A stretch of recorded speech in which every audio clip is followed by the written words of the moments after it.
You'll have time to get prepared. You want to have the advantage on severe weather days. It just may save your life. CBS News and extreme weather. Feel the forecast.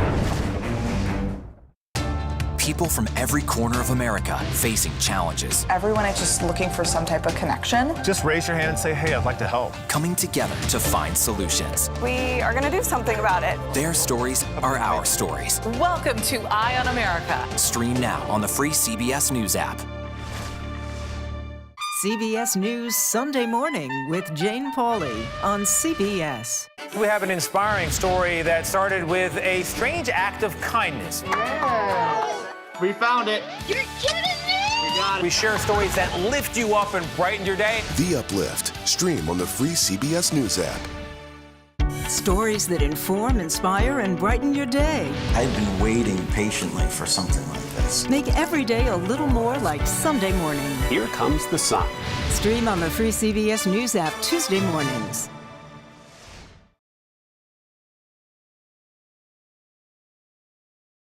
Here for you.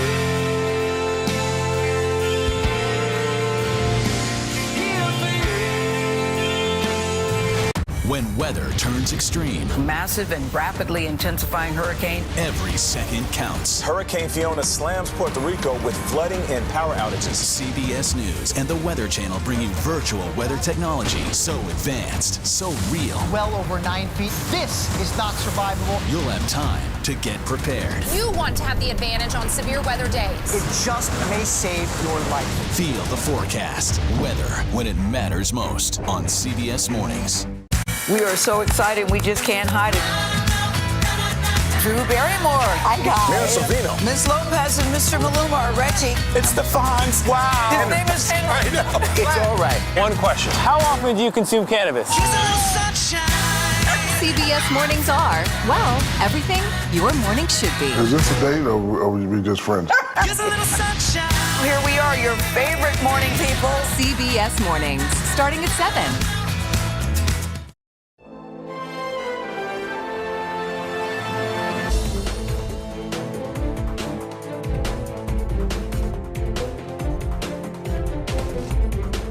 The amount of water that's been rising and will likely continue to rise today, even as the storm is passing, is basically a 500-year flood event.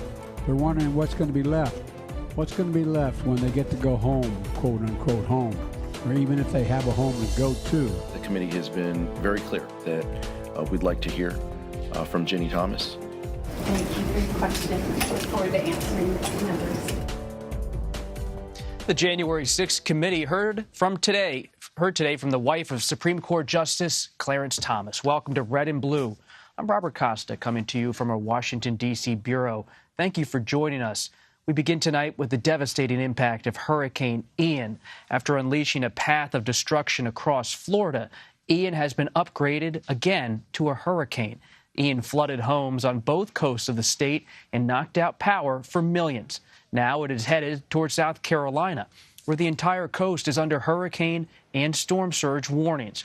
For more on the federal government's response to the storm, Nancy Cordes and Finn Gomez join us now. Nancy is CBS News' chief White House correspondent, and Finn is CBS News' political director. Good to have you here with us. Nancy, what is the White House's latest response to this storm? Well, the president visited FEMA headquarters today. He was there with the Secretary of Homeland Security and the FEMA director who's heading to Florida tomorrow. He laid out all the resources that were pre-positioned in Florida before the storm, all the resources that are streaming there now, everything from generators to water to crews that are now going in to deal with the loss of power, deal with search and rescue. And he says that because he has declared Florida a federal disaster area, that's going to help people begin to automatically be able to submit claims so that they can get money to rebuild their homes and replenish the things that they have lost, and to enable these towns and cities that have been hard hit to begin rebuilding immediately free of cost. And Nancy, what's the relationship between President Biden and Florida Republican Governor Ron DeSantis at this point? Well, until this week, it was pretty terrible. And, there's no saying where it's going to go from here. But as of right now, the president said today they have spoken 4 or 5 times this week. He actually said when he was asked about their relationship that it's irrelevant what their personal relationship is like. All that's important right now is helping the people of Florida. And in fact, he said that when he spoke to DeSantis on the phone, that DeSantis complimented him for what a good job the federal government is doing. And DeSantis has said similar things in briefings that he's held this week as well. They both know that their approval ratings are tied to how well they handled this storm in Florida. And so they're going to bury the hatchet for the moment. They've got a long history of going after each other. But for now, the most important thing is the people who are really struggling and suffering in Florida. That is the story. Finn, this is a leadership test for Governor DeSantis just weeks before he faces a re-election test with voters. That's right, Bob. We're about 6 weeks away until the November 8th midterm elections, and DeSantis is in a competitive race in the Sunshine State. And the DeSantis camp has pushed back when any reporter or media has asked if this is a leadership test. But I spoke to a number of Florida Republicans today, including a former senior advisor to Jeb Bush, who say hurricanes, especially in Florida, are a leadership test. And when you're 40 days out into the election, voters are evaluating the leadership. Yes, this is bigger than politics, but they're looking at this as the method. This is an issue that impacts them directly. This is something bigger than immigration. This is something bigger than inflation. This is something that directly impacts their lives. I have family in South Florida. I used to live there, and I know that the people that I've spoken to down there, they don't care about those other issues. All they care about are their safety. They care about their lights being turned back on, and that's what really matters with 40 days until the November 8th elections. Finn, what else?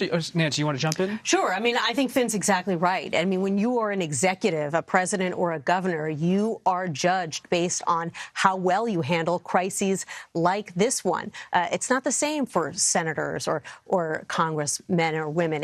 They kind of get a pass. It is the executive, the president of the United States, the governor of these afflicted states that are going to be judged based on how well they handle natural disasters. Look at President Bush in 2005 with Hurricane Katrina. Think about how long that hung around his neck because of the perceived deficiencies of the federal government's response to Hurricane Katrina. And so these men are both very mindful. They got out in front of the storm, talked about all the resources that they were pre-positioning, and they're determined to work together on the back end as well.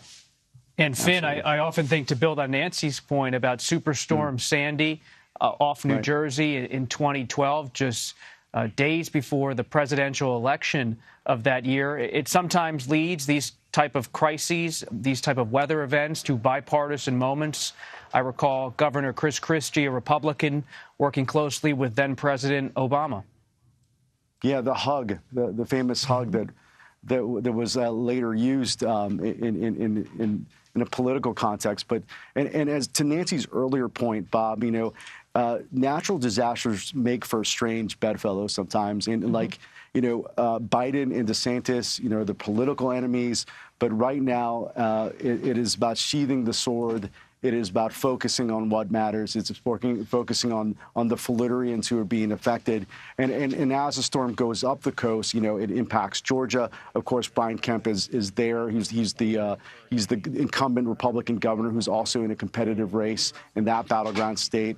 This can become a leadership test for him. And it goes, this is a situation, again, that rises above politics, and it's a situation where voters 6 weeks out will be testing these executives on how they handle it. Nancy, can you weigh in on this? And then, Finn, I'd love to have you jump in. Does this whole storm pause the midterm campaigns in a way? Some ads are being pulled down in places like Florida because of the terrible experience so many Americans are facing because of this storm. Does this change our whole view of the closing stretch of this midterm campaign because of this variable that we hadn't predicted and is now affecting so many people's lives? It's going to affect people in certain states pretty profoundly. You wonder how they're going to be able to pull off a robust voting day in certain cities in Florida that have been particularly hard hit, where so much infrastructure has just been wiped out. Voting day is not going to look the same as it would have. Same goes for South Carolina, potentially, and other states in the Southeast. I'm sure in Pacific Northwest, in the West, in the Midwest, things are going on pretty much as usual. But for the President of the United States, who had to cancel a couple of planned trips to Florida, including one to campaign for Ron DeSantis's opponent, Charlie Crist, the Democratic nominee, things are going to change. He now says he wants to go down to Florida, perhaps as early as next week, to tour the damage. He also said he wants to go to Puerto Rico. Let's not forget that Puerto Rico is still reeling from a pretty bad hurricane as well. And so that takes up more of his time that he was planning to spend stumping for Democrats across the country in this final stretch. I'm sure he will still get out there, but he's going to have to wait a respectable amount of time because it would be unseemly to be off in the West, and let's say in Nevada, doing a swing through Nevada and California, campaigning at a time when so many Americans are hurting in Florida. You hearing anything more, Nancy, about the trip next week? To Florida? The president said today he wants to go to Florida, but he doesn't want to do it until he can be sure that he's not going to get in the way of search and rescue operations. As you know, it takes an enormous amount of resources away, law enforcement in particular, when a president visits a particular state. And so it could be next week, but they haven't put a particular date on it, partly because this storm is still making its way through the country, and it's going to take a couple of days to see when exactly it might be safe for him to head down there. Nancy Cordes and Finn Gomez, thank you so much for joining us. And for more on this storm, CBS News correspondent Chris Van Cleve joins us now from Fort Myers, Florida. Chris, thanks for being here. So just wait. We're going to still try to get Chris Van Cleve on this broadcast in a bit, but we're still struggling to get him. He's reporting. He's out there reporting in Florida. We'll be right back with more Red and Blue.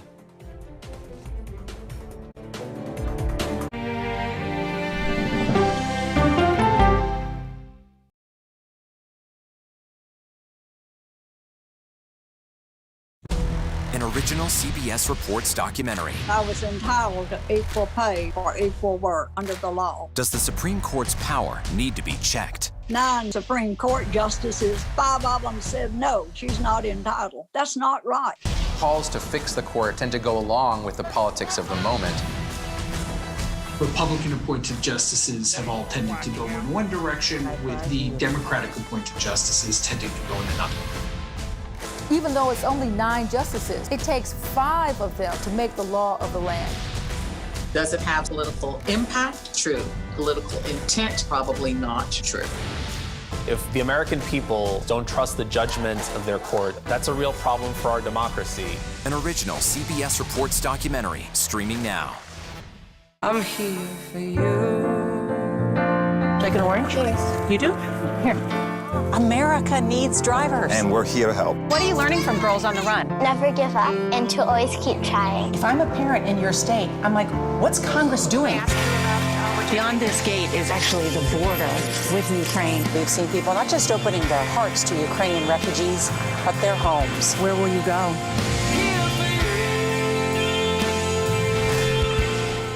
Nobody says it like Gail. If we can't talk about it and we can't make changes, when can we talk about it? Gail King, CBS Mornings. Everything your morning should be.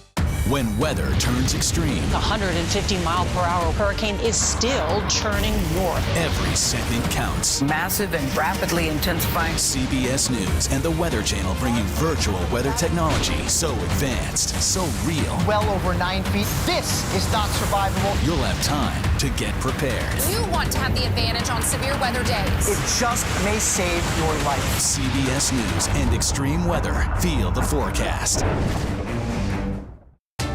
People from every corner of America facing challenges. Everyone is just looking for some type of connection. Just raise your hand and say, hey, I'd like to help. Coming together to find solutions. We are going to do something about it. Their stories are our stories. Welcome to Eye on America. Stream now on the free CBS News app.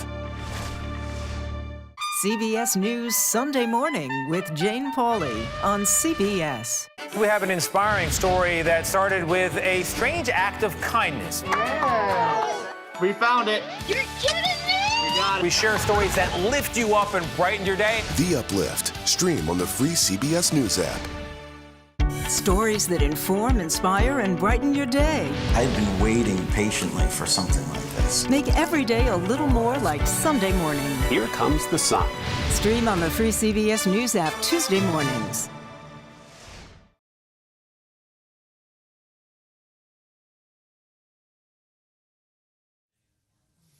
Welcome back to Red and Blue. I'm Robert Costa. For the latest on this massive storm, Hurricane Ian, CBS News correspondent Chris Van Cleve joins us now from Fort Myers, Florida.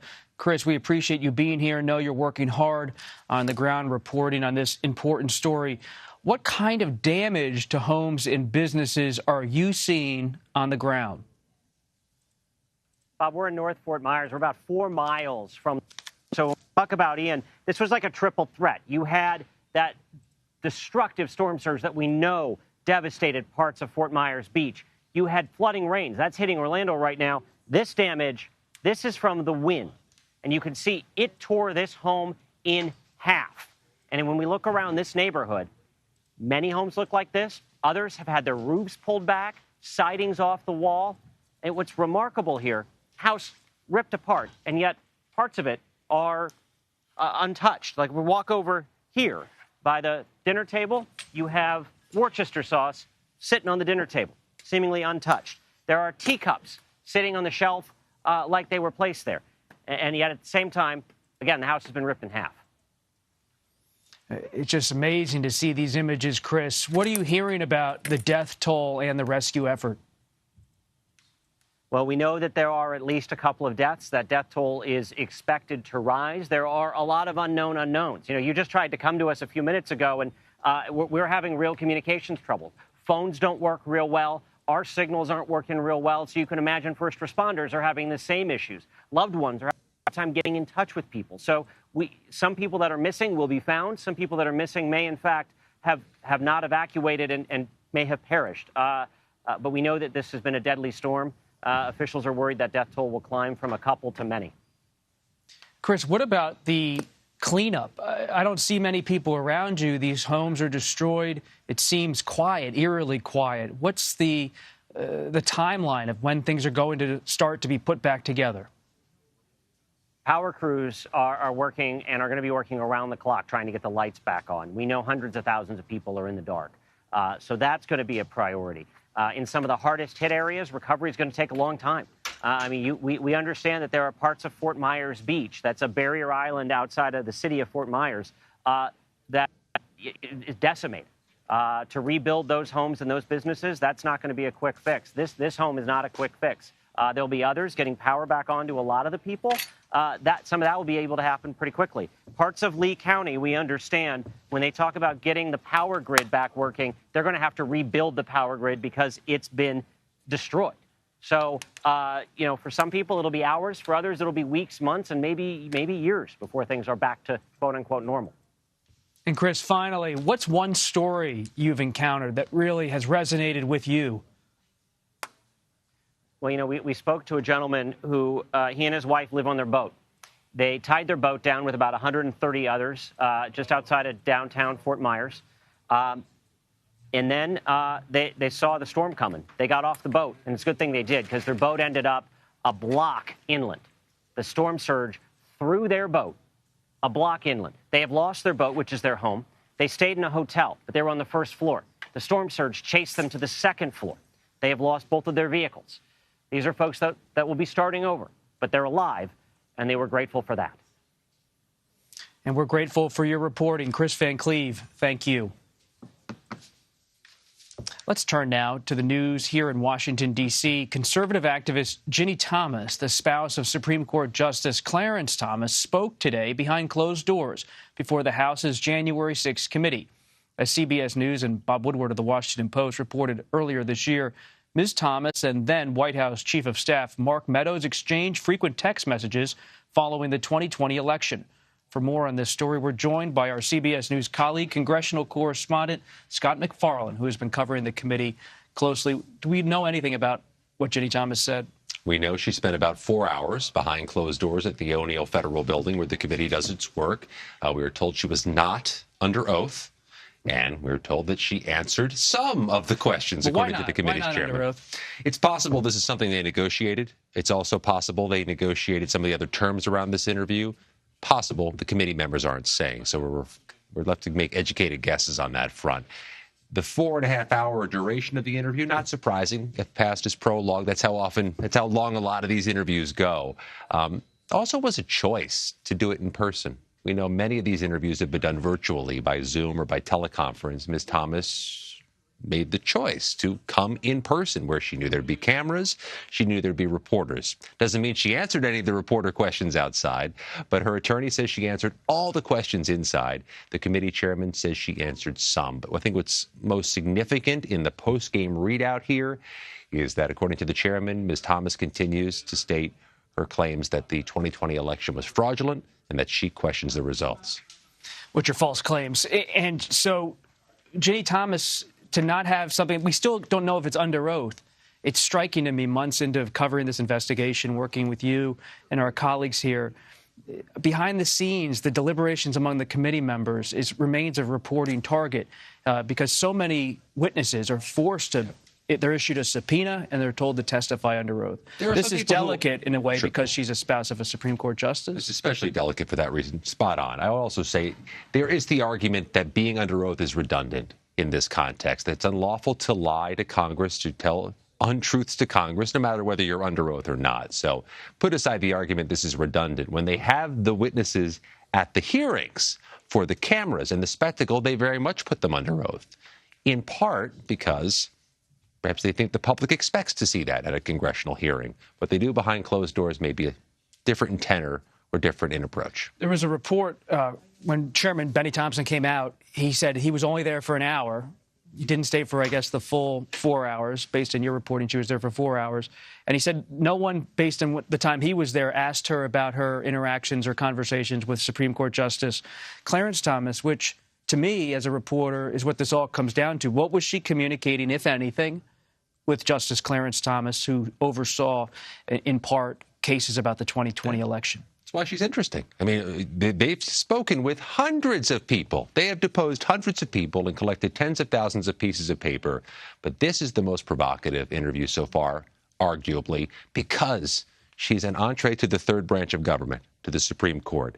And was there some type of understanding between the two about her advocacy? Was there no understanding between the two about her advocacy? Justice Thomas has always said that she does her work as an independent person. Yes, they are spouses, but she's always independent in her own way. That's what he's always maintained as justice. But these text messages with Mark Meadows are explosive in the sense that she's suggesting legal ideas, personnel ideas to Mark Meadows, and then White House Chief of Staff.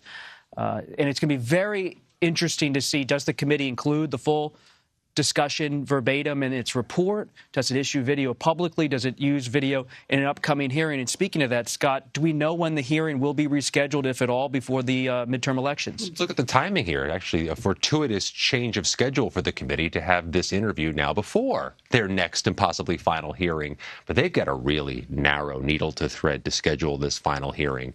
If they want to do it before the election, they have to do so promptly, because you get too close to Election Day, it looks craven and politically motivated, which they're going to great lengths to avoid that optic. But also logistically, these members of Congress are leaving town Friday, not to come back until Election Day. They've got to wrangle 9 schedules, including at least one member who's in a dogfight for re-election and needs to be on the campaign trail. No firm date set yet. It wouldn't be shocking if they were unable to get it on the calendar before November 8th. Do you expect any more live witnesses? The live witnesses don't feel like they're there for a genuine back and forth of, interrogation and revelation. It's almost like they're playing a role in a play. I don't see them as necessary to what this committee does if it's trying to have a final hearing. They play a pre-scripted almost role in giving answers the committee expects. They can do what they want to do without having somebody sitting in front of them. Scott McFarland, thank you very much as always. And over 2.5 million Floridians are now without power, and one of the strongest storms in U.S. history is heading north. What we can expect from Hurricane Ian in the days ahead, you're streaming Red and Blue.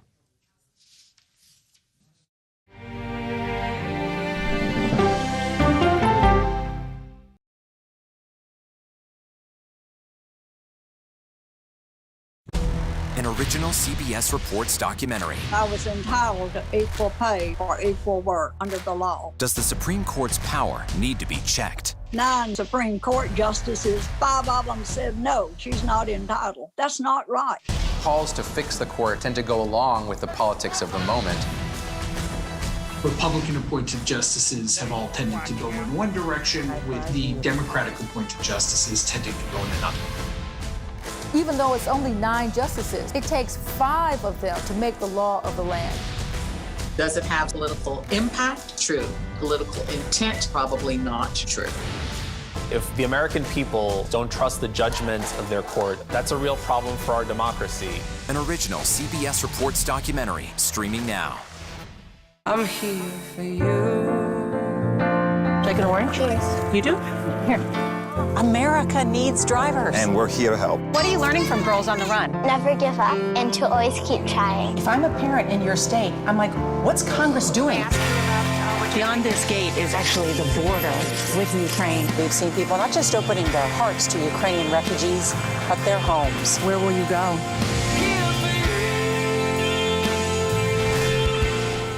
Nobody says it like Gail. If we can't talk about it and we can't make changes, when can we talk about it? Gail King, CBS Mornings. Everything your morning should be. When weather turns extreme, The 150-mile-per-hour hurricane is still churning north. every second counts. Massive and rapidly intensifying. CBS News and the Weather Channel bring you virtual weather technology so advanced, so real. Well over 9 feet. This is not survivable. You'll have time to get prepared. You want to have the advantage on severe weather days. It just may save your life. CBS News and extreme weather. Feel the forecast. People from every corner of America facing challenges. Everyone is just looking for some type of connection. Just raise your hand and say, hey, I'd like to help. Coming together to find solutions. We are going to do something about it. Their stories are our stories. Welcome to Eye on America. Stream now on the free CBS News app. CBS News Sunday Morning with Jane Pauley on CBS. We have an inspiring story that started with a strange act of kindness. We found it. You're kidding me? We got it. We share stories that lift you up and brighten your day. The Uplift. Stream on the free CBS News app. Stories that inform, inspire, and brighten your day. I've been waiting patiently for something like this. Make every day a little more like Sunday morning. Here comes the sun. Stream on the free CBS News app Tuesday mornings.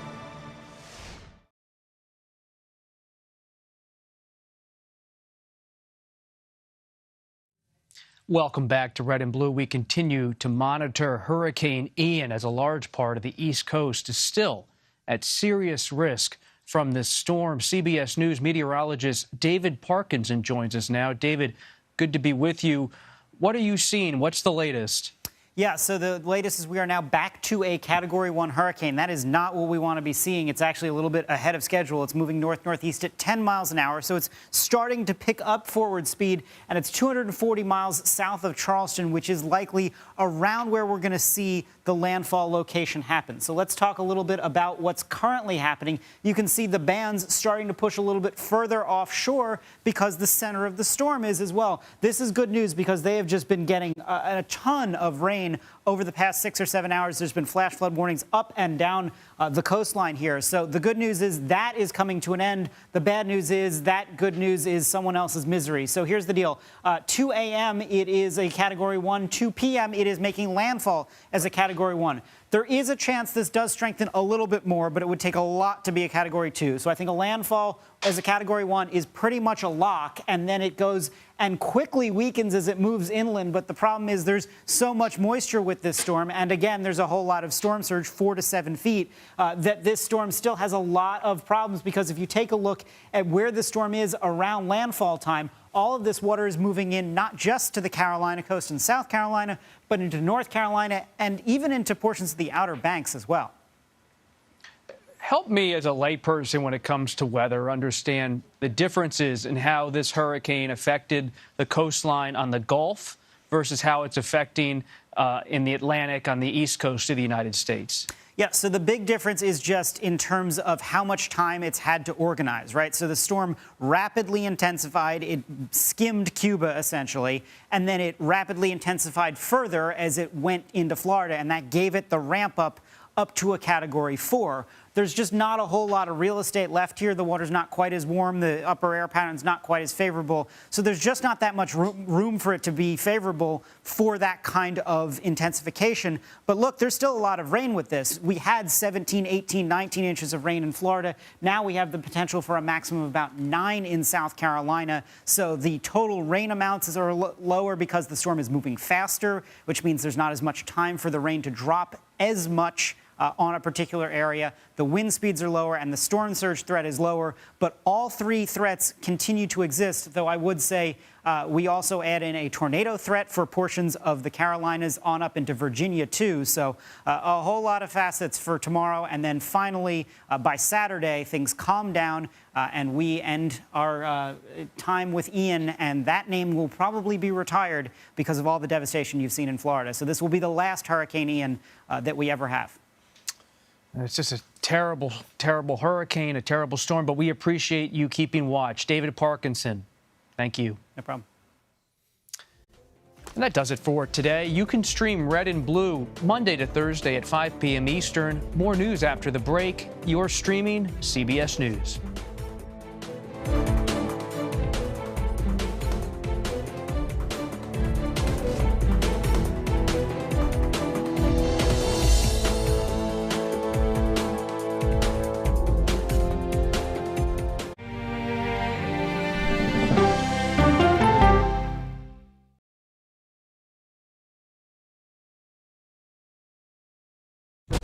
An original CBS Reports documentary. I was entitled to equal pay for equal work under the law. Does the Supreme Court's power need to be checked? 9 Supreme Court justices, 5 of them said no, she's not entitled. That's not right.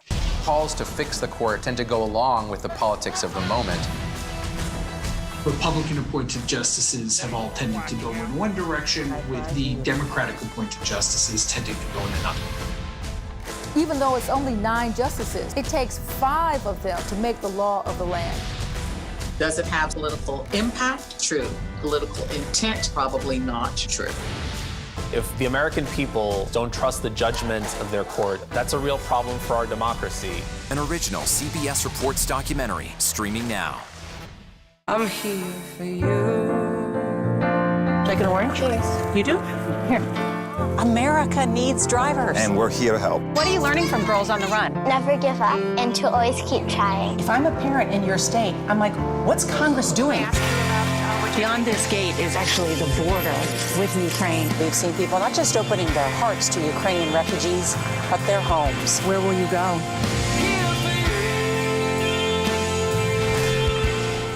Nobody says it like Gail. If we can't talk about it and we can't make changes, when can we talk about it? Gail King, CBS Mornings. Everything your morning should be.